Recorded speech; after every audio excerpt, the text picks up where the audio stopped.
पूरा परिवार साथ में बैठकर खाना खा रहा था। तभी सब्जियों की शक्ल देखकर महेश चिड़चिड़ाते हुए बोलने लगा।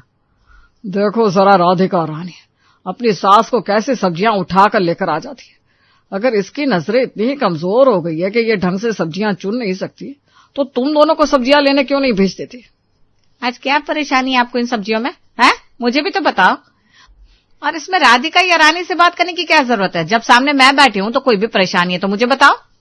कोई एक परेशानी हो तो बताओ ना। ये आलू बिल्कुल अच्छे नहीं है, तुम्हें ढंग से आलू छांटने में नहीं आते। और ये टमाटर है, टमाटर की जो चटनी बनी है इसमें आधे सड़े हुए टमाटर ही खा रहे हैं, ऐसा लगता है।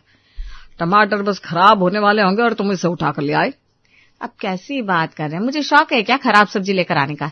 एक एक सब्जी अच्छे से चुन चुन कर लेकर आई हूं मैं। अगर इतने ही अच्छे से लाई होती तो ये सारी सब्जियां खराब नहीं होती। जरूर सस्ते के लालच में और पैसे बचाने के चक्कर में तुमने ये काम किया। मैं जानता हूं ना तुमको, पैसे बचाने के चक्कर में तुम ये सारी सड़ी सब्जियां उठा लाती हो। ये भी नहीं सोचती कि किसी की तबीयत खराब हो सकती है। कुछ आता जाता तो है नहीं तुमको। आपको ऐसा लगता है कि मुझे सच में कुछ आता जाता नहीं है? तो एक काम क्यों नहीं करते हैं, आप भी सब्जियां उठाकर ले आया करिए। वैसे भी इस बहाने आपका टहलना हो जाएगा। बाहर जाकर देखो, सब्जियों के दाम आसमान छू रहे हैं। अगर मैं सस्ते में सब्जियां लेकर आती हूं तो उसमें परेशानी क्या है? जब महंगी सब्जियों के दाम सुनोगे तो खुद ही पैरों तले जमीन खिसक जाएगी। जहां पूरा परिवार सिर्फ दोनों पति पत्नी को लड़ते हुए देख रहा था, वहीं महेश भी अब जोश में आ जाता है। अरे तो इसमें कौन सी बड़ी बात है? सब्जियां लाना कोई बहुत बड़ी जंग लड़ने का काम है क्या? अब से मैं खुद ही सब्जियां लेकर आ जाया करूंगा।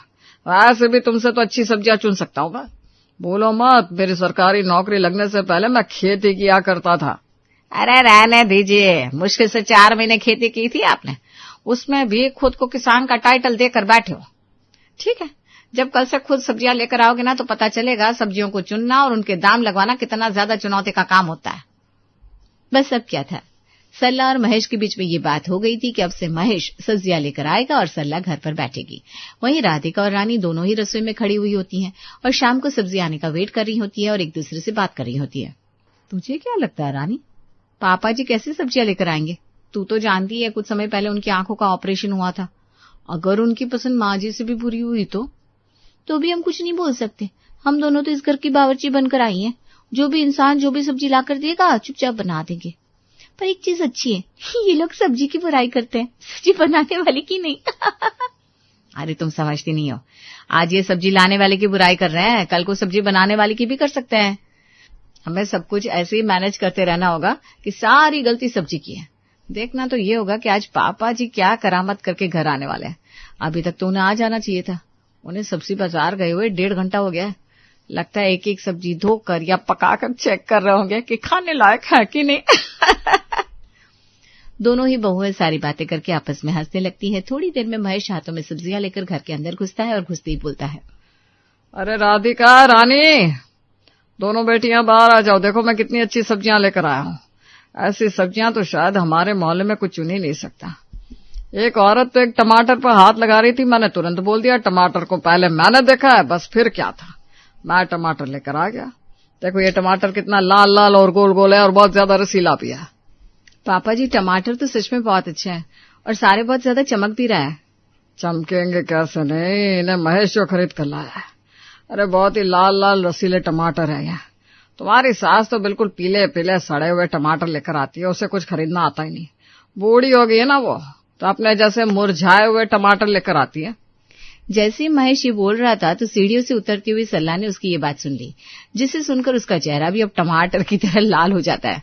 अच्छा जी, आपको बताऊं मैं बूढ़ी हो गई हूं, मेरा चेहरा टमाटर की तरह मुरझा गया है। मैं अपने चेहरे की तरह पीले पीले टमाटर खरीद कर लाती हूँ। हाँ भाग्यवान, यही बोला है मैंने। लेकिन मुझे जरा ये तो समझा दो, तुम ये पूछ रही हो या फिर मुझे बता रही हो? पूछ रही हूँ जी। अभी तक तो मैं आपको बहुत अच्छी लगती थी। जब मैं जवान थी तो मेरी तारीफों के और खूबसूरती के पुल बांधते थे। आजकल कुछ ज्यादा ही बुराइयां निकाल रहे हैं मेरी। सरला को बहुत ज्यादा गुस्सा आता है, जबकि महेश उसकी बहुओं के आगे उसकी बुराई कर रहा था। जिसके बाद अब सरला अपनी दोनों बहुओं को हुक्म देते हुए कहती है, सुनो बहू, मुझे तुम्हारे पापा जी की लाई हुई कोई सब्जियां नहीं खानी। अगर मुझे वो सब्जियां दी तो तुम दोनों का सामान पैक करके तुम्हें मायके भेज दूंगी। बहुत अच्छी सब्जियां लेकर आए हो ना तुम, तो अपनी लाई हुई सब्जी अब से खुद ही खाना। इन सब्जियों को मेरी तरफ कोई भी मत रख देना, वरना इस घर में तूफान आ जाएगा। सरला ये बोलकर गुस्से में टहलने के लिए चली जाती है। वहीं दोनों बहुओं के सर पर तूफान आ जाता है। दोनों बहुएं बड़ी मुसीबत में फंस जाती है। उन्हें समझ में नहीं आता आखिर वो करे तो क्या करे। दोनों सब्जियां लेकर रसोई में जाती है और राधिका कहती है, और ये कैसी मुश्किल है, अब माँ जी के लिए अलग से सब्जी लेकर आनी पड़ेगी और वो सब्जी लाएगा कौन। फिलहाल तो एक काम करते हैं, इन दोनों को ही चाय पीना बहुत अच्छा लगता है ना, तो दोनों को चाय पिला देते हैं, शायद चाय पीकर उनका गुस्सा थोड़ा शांत हो जाए। ऐसी ही रानी और राधिका सारी सब्जियां फ्रिज में सजा देती है। थोड़ी देर में राधिका और रानी अपने सास ससुर के लिए चाय लेकर आती है। तब तक सास भी बाहर से टहलकर वापस आ गई थी। राधिका और रानी दोनों ही अपने सास ससुर को चाय देती है। महेश चाय की एक चुस्की लेता है और टेढ़ा मुंह बनाकर कहता है, क्या बात है रानी बेटा, चाय देर से नहीं बनाई क्या? चाय में अदरक डाली या भूल गई? नहीं पापा जी, मैंने तो अदरक अच्छे से डाली है और कूट कूट कर डाली है। आपको कम लग रही है क्या?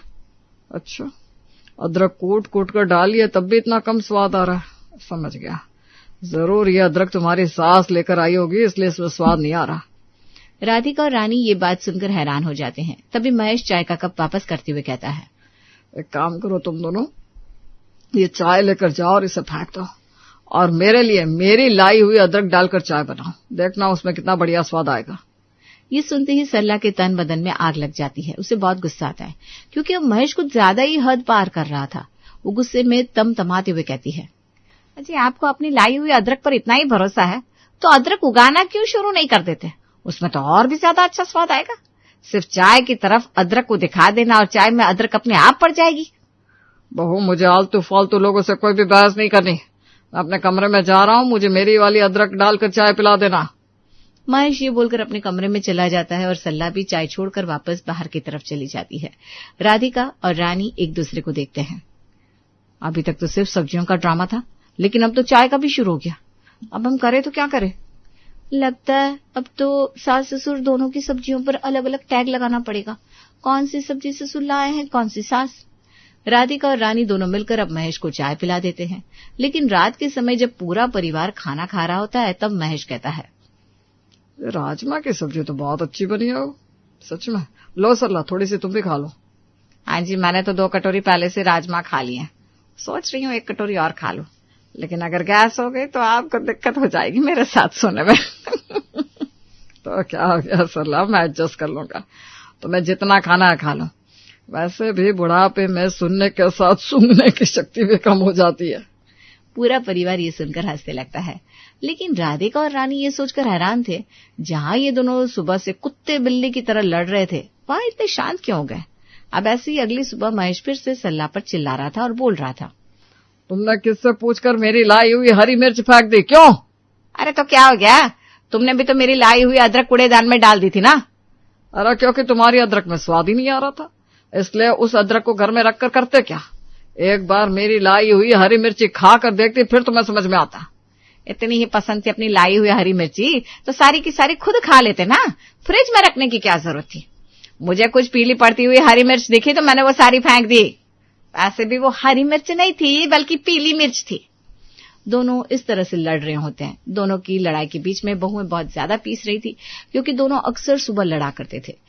एक दिन महेश किसी से फोन पर बात कर रहा था और सरला भी बहुत ज्यादा खुश थी। महेश फोन पर कहता है, हाँ क्यों नहीं प्रवीण, तुम आ जाओ और माला को भी लेकर आना। सरला तो माला से मिलकर बहुत ज्यादा खुश होगी। हाँ प्रवीण, माला को लेकर जरूर आना, अकेले आने की जरूरत नहीं है। तुम तो महेश जी के साथ बैठ जाते हो और बातें करने लगते हो और मैं यहाँ बोर हो जाती हूँ। माला को लेकर आओगे तो मुझे भी सहेली मिल जाएगी। हाँ भाई साहब, जी बहन जी, मैं आप दोनों से मिलने के लिए कल ही माला और अपने दोनों बच्चों को लेकर आता हूँ। बस आप अपनी बहू को बोल देना कि कल बढ़िया सा खाना बनाकर तैयार रखें। अरे तुम बिल्कुल भी फिक्र मत करो, आजकल घर में सब्जियां मैं ला रहा हूँ। तुम्हें जो भी सब्जियां खाने को मिलेंगी 1 नंबर होंगी और तुम्हें बहुत ज्यादा पसंद भी आएगी। अरे नहीं, मैं माला को अपनी लाई हुई सब्जियां खिलाऊंगी। माला ही एक अच्छी औरत है, वो देखकर बता पाएगी कि किसकी सब्जी ज्यादा अच्छी है। ठीक है, तो हम तुम दोनों से कल मिलते हैं। इस तरह महेश और सरला जो स्पीकर पर माला और प्रवीण से बात कर रहे थे वो कॉल को कट कर देते हैं। रानी और राधिका को बुलाते हैं और सरला कहती है, सुनो बहुओं, कल मेरी सहेली आ रही है माला मुझसे मिलने के लिए अपने पति प्रवीण के साथ, तो उन दोनों के लिए सिर्फ वही सब्जियां बनाना जो मैं लेकर आई थी। वो तुम्हारी सहेली कहाँ से हो गई? प्रवीण मेरा दोस्त है, उसकी पत्नी बाद में तुम्हारी सहेली बनी। इसलिए उन दोनों को वो सब्जियां खिलाई जाएंगी जो मैं लेकर आया था, समझी? अजी सुनो, मैं नहीं चाहती कि वो दोनों यहाँ से आपकी बुराई करके जाएं। आपकी लाई हुई ना ही मिर्ची में स्वाद है ना ही टमाटर में, इसलिए उन लोगों को वही सब्जियां खिलाएंगे जो मैं लेकर आई थी। दोनों इस तरह से बहुत ज्यादा लड़ाई करने लगते हैं और उनकी लड़ाई को देखकर अब राधिका और रानी भी बहुत ज्यादा परेशान हो जाते हैं। उन्हें समझ में नहीं आता कि कैसे इस लड़ाई को सुलझाया जाए। राधिका बात को टालने के लिए कहती है, अच्छा ठीक है, आप दोनों फिर से अपनी महाभारत शुरू मत करो। वैसे ही हमारे सर में आप दोनों की ये रोज रोज की सब्जी की लड़ाई सुनकर बहुत ज्यादा दर्द हो रहा है। अगर आप दोनों को अपनी सब्जियों को अलग अलग रखना है तो मेरे पास उसका एक तरीका है, जिससे हम आप दोनों की सब्जियां अलग अलग रख देंगे और राधिका दीदी सिर्फ माँ जी की सब्जी बना देंगी, मैं सिर्फ पापा जी की सब्जियां बना दूंगी। पर रानी, हमें कैसे पता चलेगा कौन सी सब्जियां कौन लेकर आया हुआ था? और चलो ठीक है, इस तरह हम अलग अलग इंसान की सब्जियां तो बना देंगे, लेकिन फिर भी सब्जियां तो एक ही होगी ना। राधिका दीदी, मैं जानती हूँ कि पूरी रसोई में सिर्फ सब्जियां फैली हुई है, क्योंकि माँ जी और पिताजी अपनी अलग अलग सब्जियां लेकर आते हैं। लेकिन एक तरीका है जिससे सब कुछ ठीक हो सकता है। अगर हम हर सब्जी पर माँ जी और पिताजी के नाम का स्टिकर लगा दे तो हम आराम से अलग अलग सब्जियां बना सकते हैं। ये बात सुनने में थोड़ी सी अजीब तो थी, लेकिन महेश और सलाह को बहुत ज्यादा पसंद आती है, क्योंकि इस तरह उन दोनों की सब्जियां अलग अलग रहती। अब सलाह और महेश दोनों बहुओं के बारे में सोची बिना उनका काम बढ़ाते हुए कहते हैं, रानी बेटा, तुम तो बहुत ज्यादा समझदार। अगर सब सब्जियों पर हम अलग अलग स्टिकर लगा देंगे तब तो मेरी सब्जियों में कोई मिलावट भी नहीं कर पाएगा, और मैं अपनी सब्जियों को ये दिखाऊंगा कि वो कितनी ज्यादा ताजा है और कितनी ज्यादा साफ सुथरी रहती है।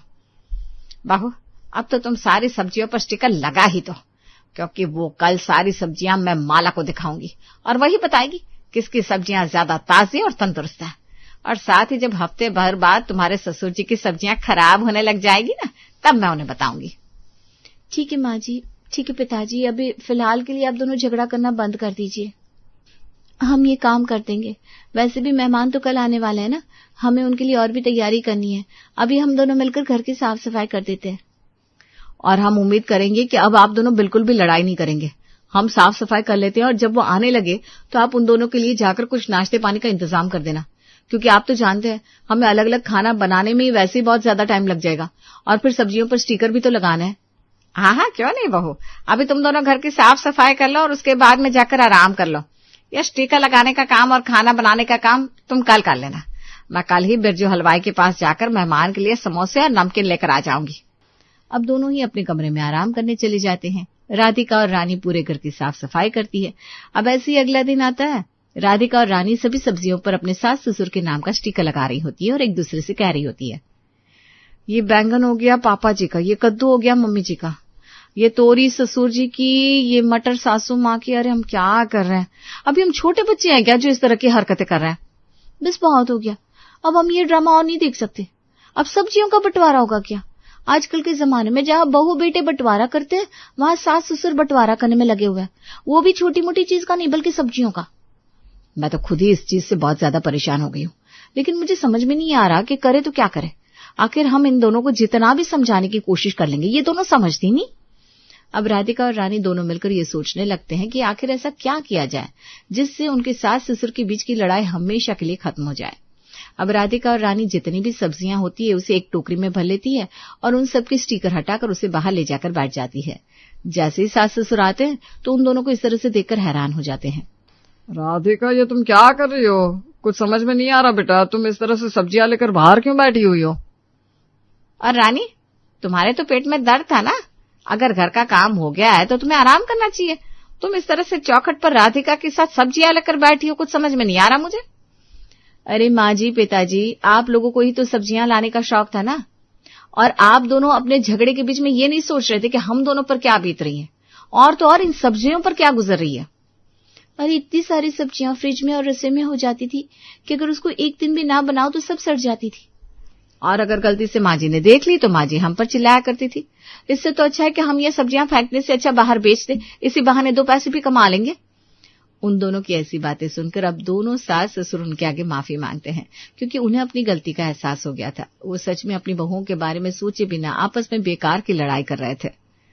बहू, हमें माफ कर दो, हमसे गलती हो गई, अब से हम झगड़ा नहीं करेंगे और तो और इतनी सारी सब्जियां भी नहीं लेकर आएंगे। पर अभी तुम अंदर चलो, क्योंकि हमारे गेस्ट आने वाले हैं। अगर वो तुम्हें इस तरह बाहर सब्जी बेचते देख लेंगे तो हमारी इज्जत मिट्टी में मिल जाएगी।